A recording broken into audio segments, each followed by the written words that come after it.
Like, to me, the most important aspect to creating a more simulationist aspect to an RPG was to deconstruct actions into more steps. And that's like, the magic system is the most obvious manifestation of that idea, but it applied to everything. It's not that you just click on a button and it starts like skipping night and you just have a cutscene of a campfire, right? No, it's just you go grab the wood.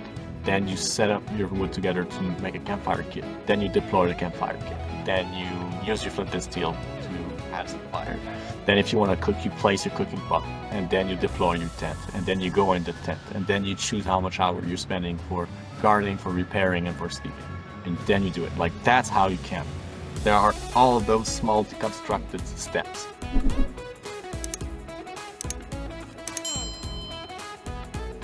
To another episode of Side Quests and Save Points, the podcast where we explore RPGs, MMOs, and all the wonderful ways we choose to suffer for fun. I'm your host, Chef Monkey, and today I have a question for everyone. Have you ever played a game that drops you into a world with no hand-holding, no flashing quest markers, that basically tells you, good luck, figure it out, and don't die? Well, we've got the guy who made that happen. Joining me today is Guillaume Boucher-Vidal, CEO of 9 Studio and creative director, a developer who believes in trusting players to figure things out or perish trying. So join us today for a conversation about game development, RPG design, and some probably unexpected tangents along the way. Hopefully just a really good conversation with a developer who isn't afraid to challenge players and shake up the genre. Refill your tankards, grab your potions, definitely check your inventory twice, and let's get started. Welcome. Thank you for joining me today. How are you doing? Thank you for having me. I'm doing great. That was a great intro. I feel like I've got something to live for now. I need to deliver. Well, you certainly have delivered. Just checking some of Outward's stats before we started. I feel like they might be quite heavily outdated. Just did some Well, tell me Wikipedia what you hunting got. I'll tell you what I got.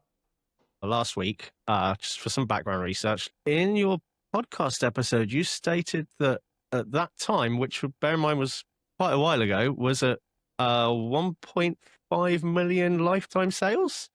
Yeah. Yeah. You got a ballpark figure where that is at the moment? So we are currently in the process of confirming if we've passed the threshold of 3 million units sold for Outward. We've got a very long tail of sales for the game. So I'm just astounded that it just keeps getting out. People keep buying it over and over again. So with sales like that, obviously you've got the original release, and then when you release definitive edition, does that count as a second set of sales? So it's the combination of the definitive edition and the Well, I account for release. 4 of those sales then. I have it on PlayStation, Xbox, and the definitive and the original release on PlayStation. Well, thank you for your patronage. It's appreciated. It's a very good game, and I like to play it with as many of my friends as possible. So just diving into a bit of history, I've browsed your AMA that you did on Reddit a while ago. You spoke briefly about it in the Biz of Video Games podcast. 9 was founded by yourself after, no offense, a very short time in the game development industry as a whole. That's fair. You were a QA tester for 4 years, I believe, with Activision? 3 years and a half. 3.5 years. What made you, or what gave you the confidence to be like, you know what, fuck it, I can do this better by myself? Well, you see, the thing with me is I don't care all that much about whether or not I will succeed. I care about whether or not I give it a chance to happen. And it's a bit cliche, but it's a bit like Han Solo saying, never tell me the odds. Yeah. There's a bunch of conscious naivete in making that move, starting a business. Yeah. I think it's true for any entrepreneur. Like, as soon as you're convinced that you're going to succeed, you're kind of delusional, right? Yeah. But to me, it was just this idea of, if I'm to ever do it, now is the best of time. I was 24 years old. I didn't have a house to pay, like no mortgage. I didn't have children. I felt that I was very appreciated at Activision. They kept giving me like more responsibilities, and my wages were increasing steadily, way faster than the average. And so I was at that point where it would be dangerous to get more comfortable. Yep. What better reason to start doing something disruptive that eventually I'm just gonna be bound to the level of comfort I'm at. And like after just 3 years, I still remember what it's like to be a student, to have nothing, to live like on ramens and bananas. And Nothing wrong so with living on rum and bananas. nothing wrong with it. But it was just like I knew I could get back into the discomfort. Like even though I was making decent money in a QA division, my life habits were still very frugal. I was Yep. still conditioned by my students' years. And so I was just buying almost nothing, piling up a lot of cash. And so I had this opportunity and was like, yeah, it's starting to be just comfortable and it's starting to make me more numb to my own ambitions, to my dreams. And that was it. I had to make that jump. So, like, it's not so much confidence in succeeding, but knowing that it was a time to seize the opportunity That makes before sense. I'd lose that courage. So you mentioned previously that you went to like the sort of the trade shows to try and recruit people for the studio. Evidently you were successful, but what did that conversation look like as a startup? Like how did you get them on board? Well, the game industry was very different then than it is now. And especially in Quebec, Quebec City is a big game development hub. But back then, it was okay, but it was mostly servicing studios. And almost no one were making their own IPs. And it was just the most common thing was to be crunching for anything. And so the work conditions were not all that great. And nobody seemed to be questioning that, at least not publicly. And for what? Like, if you are to crunch on a game, it better be your own IP. If you're to sacrifice your soul, if you're to get on the verge of burning out, why do that for a licensed movie game tie-in, right? Yeah. And it's not that those projects were bad. It's not that the teams themselves were bad. It's just that the projects were not at the level of the effort that was poured into it. And also, it was so clear to me that it was not making the games better. I'm still bound by NDAs, so there are things I cannot say like on exactly how companies were working, but Yep. I can't give you just, I mean, it's been over a decade, so I guess nobody's gonna sue me over this, but when I was working on a team doing QA for Call of Duty, Activision really, I don't know how they are nowadays, but back then I can't say with certainty. Activision cared about quality and they care about making sure that their games were not bugged. And they had those very arbitrary thresholds. So to make a game like as high quality as possible, they expected you to have like 40 testers at least working on it full time. It was like up to 16 hours per day. And the truth is, that was like that arbitrary threshold was just maintained for some executive power somewhere. But the truth is, when you have a build, maybe what you have to test in that build is kind of limited. And after that, like, sure, you're just checking around. But if you've received like 4 different versions of the same game in the week, and you're starting over and starting over and starting over, you are losing some time. Like, you could be making more fragmented types of testing. And like, okay, for this build, we've already covered all those issues. Now we're just going to focus on that different areas. But instead, they would just try to do an absolute full sweep of every version. And that makes sense if it's like a final candidate. But it doesn't make sense if it's just that, oh, we just realized that that build had this thing broken. We're sending you a new one. And then we're starting it over. Right. So it was just a very specific example that I know anyone who work in QA can recommend. Like, yeah, of course. Of course they did that. They all do that. But that's just one of those examples of people were working like 72 hours a week for 6 months for reasons like this, for arbitrary numbers. Yeah. And there wasn't much pushback. So like people were just accepting that, and honestly, for some of them, it was a good thing because you get paid overtime after 40 hours. So it was just making very decent wages, and it was a great team. They liked the people, and they did not realize that they were actually burning out until it was too late. I remember a specific summer where like the crunch had been going for so long, and 7 people just kind of disappeared, and nobody wanted to talk about it. But it was just like 7 people that burnt out and left without having even permission to tell the team that they were leaving. It's savage. It's savage, and there were people that were really core to the team sometimes. And Burn I them even out, so remember they had enough.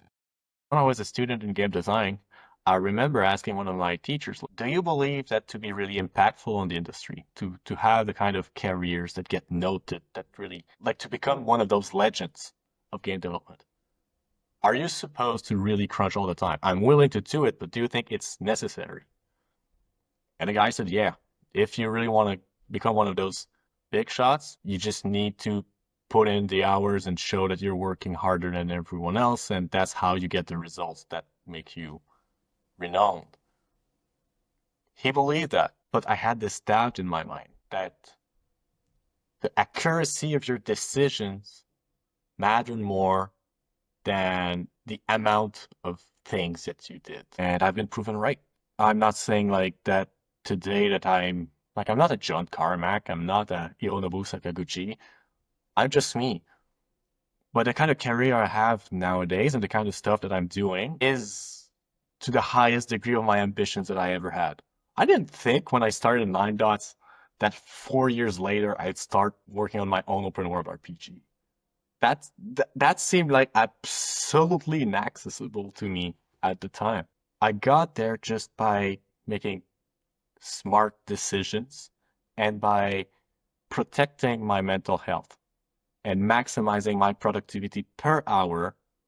And it turns out that if you maximize your productivity per hour, you maximize your productivity total more than by doing more hours, if that makes sense. Like 80 hours that are not as productive as your maximized 40 hours will never be as much work in total.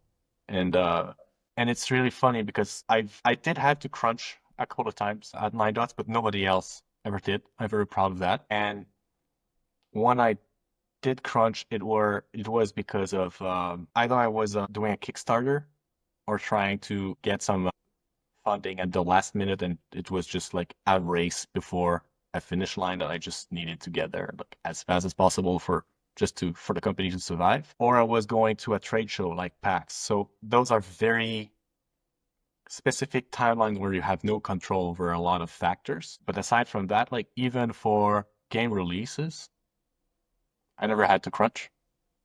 So that means that as a hybrid between a CEO and a creative director, I've worked less hours per week on average than when I was in QA. That's crazy. Yeah, it is. But It really like is. you said, it proves that it can be done. Yeah.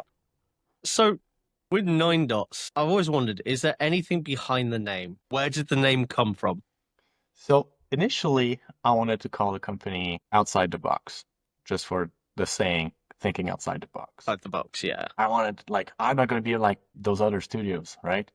So then I think that'd be a cool name. And then I looked to register the company name. And just in Canada, there were 600 companies with a game sounding like it or exactly that in different categories, like outside the box agency, outside the box blah blah, outside the box networking, outside the box web design, whatever. I was like, yeah, I want to be the guy who's thinking outside the box, and I've got like 600 other companies who think they're original and they're doing that just before me. Not that great. And so I just started trying to dig deeper. And I found that the origin of this saying, thinking outside the box, was a puzzle from one of those riddle books. The Nine dots puzzle. with 4 lines or something like that. Yep. Yep, I know the one. Well, That makes perfect sense now. That's made me appreciate the name so much more. People often think that it's because we're just 9 people, but one, it's not true anymore. We're now like 30 people in the studio. But even then, like when we really got started, we were 5, and then when we made Outward, we were 10. And people were like, "Oh, only 9 people made that game." Just immediately associate the number with the amount of people, yeah. The size of the team. Yeah. So with Outward, How I've read, and feel free to correct me if this is incorrect, that the idea for Outward came because you were frustrated with games like Skyrim and Oblivion for not providing a multiplayer. Uh, Not exactly. Uh, it was I'd say frustrated. I was frustrated not with just one specific game, but with the fact that there was no game in the RPG genre that offered the experience of being just a regular person. You're Yep. always the child from a prophecy, you're the dragonborn, you've always got this one thing that makes you so special. And I was pretty convinced that for most players of RPGs, this is not what we're looking for. I believe that the vast majority of people who get into RPGs, what they like is immersion, is to feel like they're part of a different world. And if you are this special superhero where everything is handed to you, like you're just being spoon-fed your adventure, that is less believable. That is less, it doesn't connect as an experience as much as going through the troubles that are relatable to a simple human being.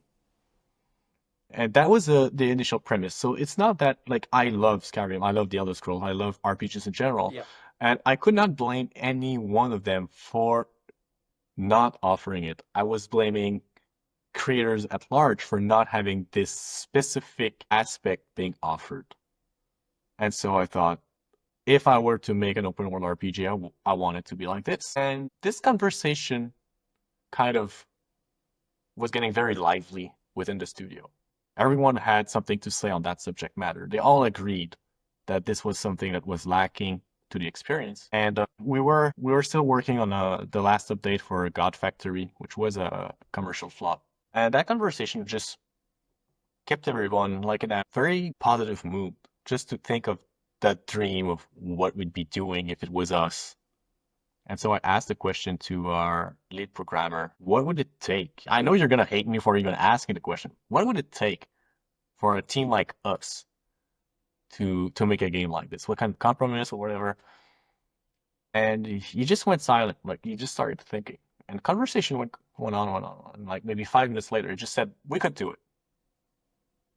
Because he knew that Attitude. the question I was really asking was not what would it take? It was, is it possible? And once he said that it was, nothing would correct that course. If we can, we must. And then we started thinking, okay, how do we differentiate? Aside from just this promise, like what are the things that are lacking right now in this industry, the pain points? And the lack of split screen co-op was a thing that many of us agreed was lacking in the experience. And then I just remember saying, I would just love to be sitting on my couch next to my girlfriend and that we'd be playing together a game like Skyrim. It doesn't exist and it should. And so we just decided to do it on top of like the fact that it was not possible for a team of 10 to make an open world RPG. And back then we were 6 actually. And we ramped it up once we got some funding. Yeah, we within the first hour of even discussing making that game, the decision that if we make it, we wanted to be split screen was a done deal. And it was by far the biggest challenge because turns out it's not just because of technical constraints that people were not doing it. There were also a lot of design decisions that were like all up in the air of how do you manage this specific instance? How do you manage this? How do you manage that? Like, how do you manage a conversation when there's another player who would like to be part of the conversation? How do you get out of this area when there's someone else who wants to be somewhere else and who's not ready to leave? How do you handle that one of them is down? Like, how do you make the raise you? If it costs resources and they don't have that resource, what happened? Like, there were so many edge cases. It's an explosion of difficult design problems that came with the split screen and just co-op in general for a game like this. And it was not as simple as just looking at other co-op game and just apply that for an RPG. There are expectations, like RPGs have their own vocabulary, their own concepts that you need to follow. So I'd say we could have made the game with like half the time if it hadn't been in co-op. We could have made an open world RPG single player in 2 years instead of 4. but it was so worth it. 100%. So that's here. I think the interview's dated with yourself October 2023. Like you just stated, was extremely difficult to make it co-op, and you had to make heavy sacrifices to make it work. Was that just the design elements you were just talking about, or were No. there other gameplay mechanics and stuff that you wanted to put in that you had to not because you were so determined to make this a cooperative game? So there are a lot of complications when it comes to graphical fidelity. We wanted to allow the player to be untethered. So if I'm in one corner of the Chersonese map, we wanted the other player to be able to be to the other corner. And just allowing that without like going through extreme levels of optimization that would have required a lot of manpower to pull off. Like we needed to have the entirety of the region loaded in the RAM. Like that's how it works. And like we just load the entirety of an open world region in the RAM one shot. There's no streaming of content as you move along. And to do that, like we've got lots of restrictions on how the game can look if we want that to be possible. So that's one thing. And also, like, we've got split screen, but we've also got online co-op. And so that means that everything, every action you do has to be synchronized with another player. And so every single feature is more complicated, has more dependencies, has more. So, like, yeah, Outward is a janky game, and there's a lot of cut corners.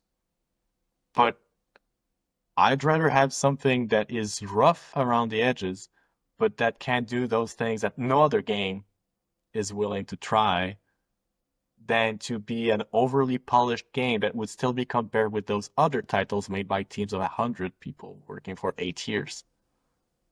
And so I'd rather be rough, but incomparable, right? Yep. And so in terms of positioning, it made more sense, but like a lot of people were calling me crazy. And I'm not saying they were wrong to call me crazy, but crazy does it.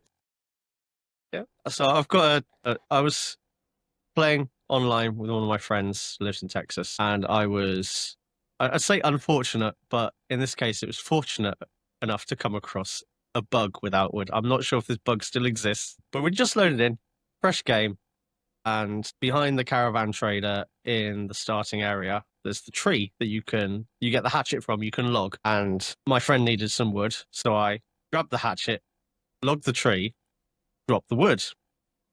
However, as I dropped the wood, I don't know whether it was a server lag thing. It wasn't just 3 that dropped. It dropped a full stack of 999. And That's we weird. tested it out of it, and we dropped a single gold bar, and it turned into a stack of 999. What? And then we tried to pick some up, and then we realized it was too heavy. So then we dropped some out of that, and then that turned into another full stack on the floor.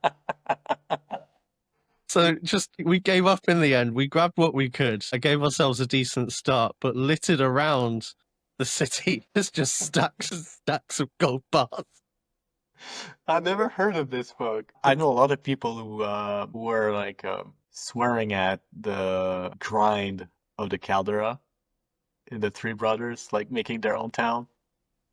You would have hit them up like, "Yo, you need money? Here, Yeah, I buy got a you. whole No town worries. with that money." Yeah, so when it comes to the development of a game like Outward, or games in general, obviously you got the basic idea and all that sort of stuff. But where does it go from there? Do you get like the concept of the art done? Is it all developed simultaneously? Do you develop the story? What is the So there is process in how a you nutshell? there's how you should do it, and then there's how we had to do it because we had no resources. So in our case, we had flopped twice. We started working on Outward and I had $0 in the bank. So we had to just like hit the ground running as soon as possible. So I started with first making a 10-pager document that really gave an idea of what is it that we're going to do in a very high level summary. I gave that to our lead programmer and to our art team just so that they could start making sense of what were the things that they absolutely would have to do. And then the next step is really just like we had so little pre-production time, which is crazy, but we had a very strong vision. And I just very quickly started making the table of content of everything that we would have to do. So the most salient point is, what are your pillars? What is the list of actions the player can do? What are the most important systems and how do they distinguish? And like, if you take note of the things that you're gonna do differently, and then say, and then the rest is more familiar. Anything that's familiar is kind of, I'm exaggerating here, but it's kind of easy to do because you've got all those models of how the other games are doing it, and then you can kind of learn from that. If you're trying to do something completely new, like the magic system that we have in Outward, for example, well, that thing being very unique, there will be a bit more experimentation, and we need to spend more time thinking so that we spend less time making mistakes. And so that was what I was focusing on, was just think of all those things that we do so different. How does co-op work? What is the structure of a game that is playable in co-op? Drop in and drop out. What, like, to me, the most important aspect to creating a more simulationist aspect to an RPG was to deconstruct actions into more steps. And that's like, the magic system is the most obvious manifestation of that idea, but it applied to everything. It's not that you just click on a button and it starts like skipping night and you just have a cutscene of a campfire, right? No, it's just you go grab the wood, then you set up your wood together to make a campfire kit, then you deploy the campfire kit, then you use your flint and steel to have some fire. Then if you want to cook, you place your cooking pot, and then you deploy your tent, and then you go in the tent, and then you choose how much hour you're spending for gardening, for repairing, and for sleeping. And then you do it. Like, that's how you camp. There are all those small deconstructed steps. If you want to use even a basic melee skill, well, do you have rage? No? Okay, do you have a potion to induce yourself with rage? No? Do you have this skill? Yeah, okay. You need that skill, you need to buy it. It's not just going to appear magically because you're level 9 or something. So it was just, how do we make it feel like it's not as automated as other RPGs? So that was one of the big thing that I had to figure out first. Then there was this notion that we want Outward to be about the life of an adventurer, not just the heroic action of combat. So how do we make the experience feel like it's more than just combat? And that's where the survival elements made sense. Like you're just going through the experience of travel, and that in itself should have its own mechanics. So that it's, when you think of RPGs, usually almost all the mechanics are essentially about combat. What are your spells for? Combat. What, like, any point that you put into charisma is kind of wasted. You should have more strength or more agility, you know? And if you do put your point, like, what's the point of the lockpicking perk tree in Elder Scrolls? Right? It's Skyrim. It was a legacy thing of the past, but mechanically, it's always felt a bit out there compared to two-handed axe or destruction spell or healing, right? And so we had to figure out all of those small elements that we care about more than just combat. And you know, a lot of people say, "Oh, it's a walking simulator." Some people love that aspect of Outward, and some people hated it. The fact that we're not just gonna throw an enemy in your face every 30 seconds. That's also something that was a very deliberate decision. So yeah, that's how you get started. And then, like, for now that we're working on Outward 2, it's such a privileged situation that we started working on a game and we had like all the funding already and very little uncertainty in that regard. We already had a very strong prototype for Outward 2 called Outward 1. So we could skip all those steps. And the pre-production for the game lasted for months and months and months. So even Not though just we a had 10-page summary. even though we had an easier starting point, we also spent more time getting our tools ready then just I think it was I think it was Lincoln who said, if you give me an hour to cut a tree, I'll just take the axe and start swinging. If you give me 2 hours, I'll spend an hour sharpening my axe and then I'll cut it down in 15 minutes or something along Yeah. those lines. The whole measure twice, cut once kind of deal. Yes, exactly. And it's kind of what we're doing with Outward 2. Like now we really could get everything figured out. Well, not everything figured out, but a lot of it figured out before we even start coding it. And so, yeah, it starts with just making a table of content and looking at like every single thing that you need in a game like that and just asking yourself the question, how does that play out? Play the game in your head.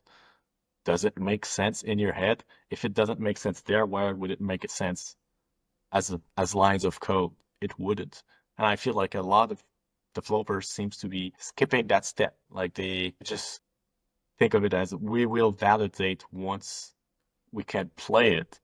And to me, it's just you should invalidate it as soon as possible, just in terms of thoughts.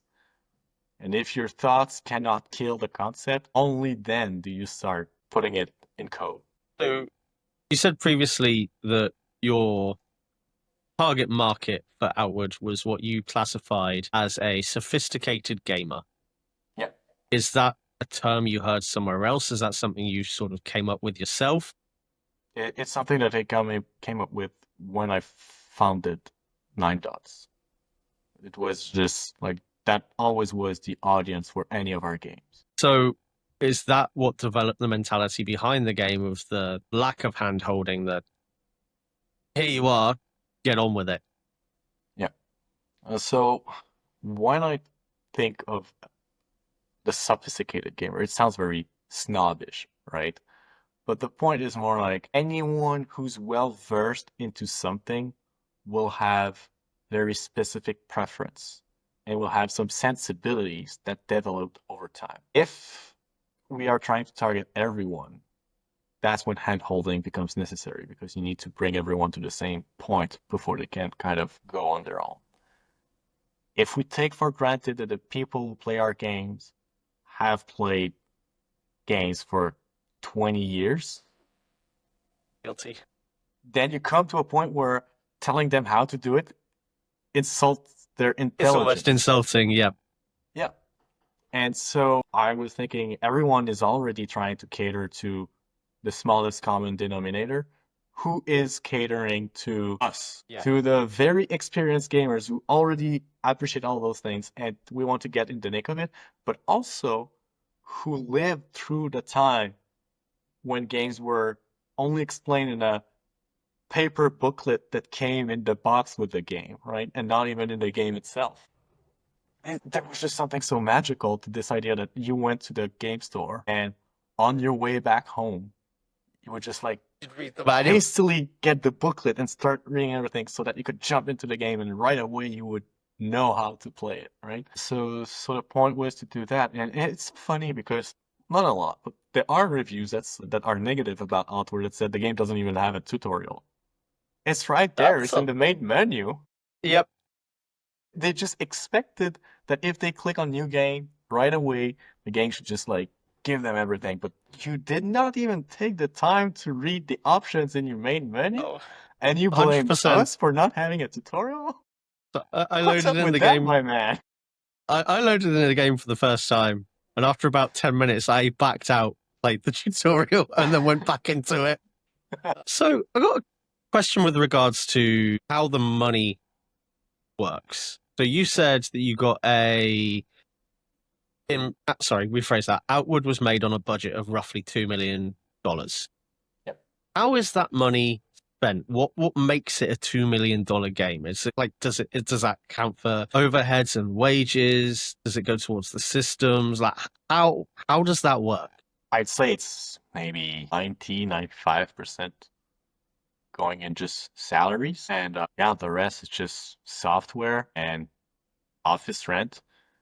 I mean, I was the only overhead expense, and even then, like I was directly involved in the game's design and direction.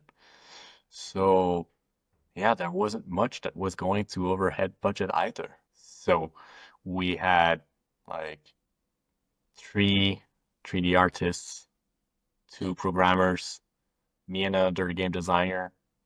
Um, that was like I just described most of the team for most of the game's production, and then we got someone who joined us for writing, another for QA, and yeah, that was pretty much it.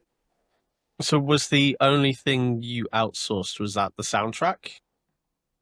That and sound effects. And if you can reveal this, is the same composer coming back to do the soundtrack for Outward 2? Yes, Jean-François is coming Fantastic. back, and there are quite a few really, really good pieces in there, and the music from the trailer was actually by him as well. Right. And then just on the flip side of that, the money the studio takes from the sales of the games. Like, obviously, with games that blow up massively, like, for example, Valheim blew up, Power Word blew up, and people go, oh, that's just made like $100 million. There's only 10 people. That means they've got 10 million each. That's not how it works, is it? It is definitely not how it works. Oh God, oh God. No. Obviously, there's a percentage of the revenue that has to go to the platforms, so like Steam. I'm guessing it's the same for like PlayStation and Microsoft. Then you got the cut that obviously goes to the publisher. Yeah, the How lion's does the share. rest of it get split up? Does it get split up? Does it go back into the company? Does it go towards future projects? I think that in total we gave maybe $500,000 in bonus across the whole team over the course of the few years that followed the launch, where we had very high liquidity. So were they based on milestone sales, like when you hit a No, certain It milestone? was just like, what can we afford to give? And also, honestly, how much do I want to give myself? And then if I give myself that much, then I should give also X amount to the others. But we mostly reinvested everything that we made. And the degree to which we made money, like that came as a surprise to even our publisher, because they're not used to a dev being able to emancipate financially from making a deal with them. Like the deals are structured in a way where the publishers are supposed to always keep control of everything by controlling the money. But when you get that much successful with a game that is so much under budget, then profitability is such a multiple that we still end up being okay. But like we've got an external investor called Execution Labs. We've got the Canada Media Fund that was involved as well. We got a publisher, and we've got the Steam stores. So at the end of the day, like what was left for us was really just that somewhat small fraction of the total of units sold. And also complicating the matter was that there were retail copies of the game, and those retail copies, like we barely see a cent. Yeah. At the end of it all, it's just like when you're selling books as an author, like what you make per book sold is kind of ridiculously small. It's a bit like that when it comes to retail copies of a game through a publisher, especially since we were not a full price title, but the cost of goods is the same. Like printing a disc and having a box costs as much if your game is $50 or if it's $90, right? Yep. So in our case, like I still wanted to do it. I still wanted to go physical because we had so much to prove, and it would just give us some perceived legitimacy if you see the box of the game when you're going in at EB Games, when EB Games was a thing. Yeah, so I took a lot away from the Business of Video Games podcast that you did about your mentality on publishers. You have now gone on to start your own publishing as well. So I'm assuming that Outward 2 is going to be published by yourselves. You said that publishers are what developers look to as risk mitigation, making sure the game hits the target audience. The financial aid is obviously a big one. What you said about publishers that do the recoup thing where they spend X amount and then they've got to get X squared back before the developers start getting the money back. And I can't remember what the phrase was that you said following that, But as along the lines of if that is reduced, you'll attract more developers, you'll give more developers more opportunity. Why don't publishers do that? Because what I liken that to myself in a very basic video game analogy is selling things on the auction house in World of Warcraft or Final Fantasy. You can go for the really big sale that sells for 1 million gold, but only sells once a week.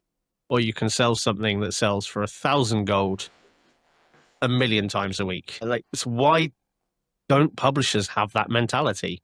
Would it be Very too much simple. work for them to take on? It's simpler than that. How many publishers are there? How many game studios are there? Who Is it just has that the there's balance more? of power? It's that simple. They do it because they can, and they can because getting loans is usually a non-starter for any digital business. And then getting VC money is only possible if you are into the super hustler mentality and going some trend chasing or stuff like that. Like you need to be able to, I don't know, say, oh, here's my NFT game made with AI, give me money. Like that's how you get VC money, or like with promise that you're making a platform, not just a game. Like it's about user counts and not about having a sensible, profitable use case. They're in there to make 25x their investment with a 90% failure rate rather than make a game that seems like, yeah, if I put X money, I'm probably gonna make X plus Y. That's sensible. I'm gonna do it. So at the end of the day, publishers are the main source of funding for games. And that makes game developers in general very desperate. They will accept terms that will kill them. Not like last week, I had a conversation with someone who was just about to sign a deal that he knows is essentially a death sentence for his studio. Because he felt like, yeah, that's a death sentence, but in X more months than just right now if I don't sign it. Yeah. And the truth of it is, negotiating harder, like if he dared, could be the difference between signing a death sentence and having a lifeboat. But devs don't even feel that they have the power to negotiate.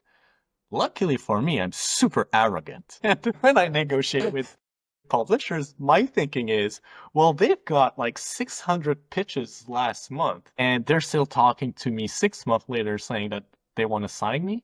They see value in me. And if they see value in me, I have I'm worth leverage. something. Yeah. And if I have leverage, I'm gonna use it, or else they will fucking squish me on the floor. So I just have a different mindset in that regard than the vast majority of people managing game businesses. Because the truth is, most people who start a studio, they're passionate about games more than they are about business. In my case, I always loved both. So with the publishing section of your company now, how's that working? Do you have a completely separate team working on it? Are you working it on like with yourself? How does that split the studio between development and publishing? Well, the truth is, publishing can be done with a very slim team, or it can be done with a lot of people. And when I look at companies like Team 17 and Devolver or Hooded Horse, those publishers have somewhat limited teams, and they seem to be able to sell a lot of units. And then there are companies that are gigantic and that can't really move the needle all that much.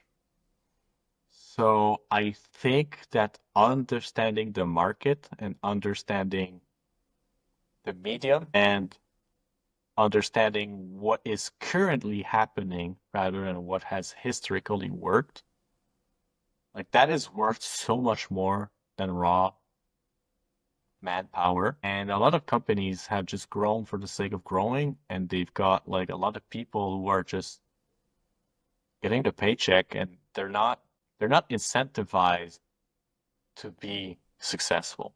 But if you're in a much smaller team, if it fails, you will feel responsible for that failure because you're like one of the 3 or 4 or 5 or maybe 10 people involved in the process. So a lot of the playing will be on you if it fails, right? So they When care I more. signed God Factory, Bandai Namco had 12 regional teams trying to push the game. And they honestly could not do more than what I did on my own part-time while also designing the game and running a business. Fair enough. If it works, it works. It did work, but it didn't work that much more with them than it did with me back then, you know? So our current publishing team is kind of slim. Like it's me doing mostly like strategy and editorial decisions.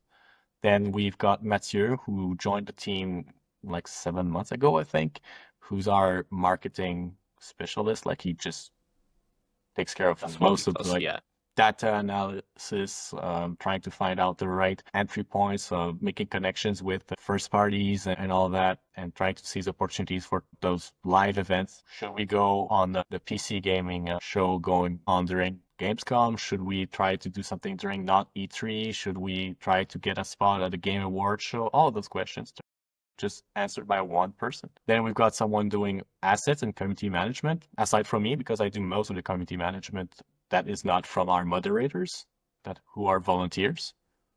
And then we've got Natasha, who's our director of operation, our COO, and she handles operations both for the studio and for the publishing side of things.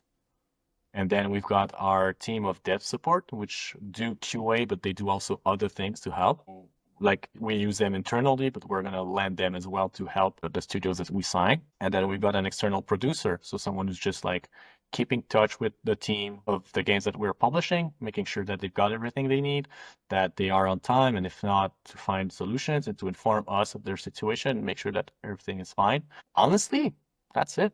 Anything else, we're just going to hire agencies and grow our team as we find more people. Right, we've got Alexi, who just joined, who's gonna do the more like the video assets, and yeah, everything else is just outsourced. And you know, when you work with most publishers, they'll claim of all that expertise they have, but most of them, all they do is hire the same firms that you can hire yourself. But then you're signing a gigantic finder's fee. And that's the first part of this side quest wrapped up. Big thanks to Guillaume from 9 Studio for sharing the story so far, but trust me, we're only just starting to scratch the surface. If you've enjoyed the chat so far, drop a like, leave a comment, or let us know your favourite RPG that's broken the mold for you. Part 2 is coming up next, so get ready to dive even deeper into game dev chaos, creative compromises, and a few surprises along the way. So for now, we've reached our save point. See you in Part 2, and remember, every great adventure starts with a side quest.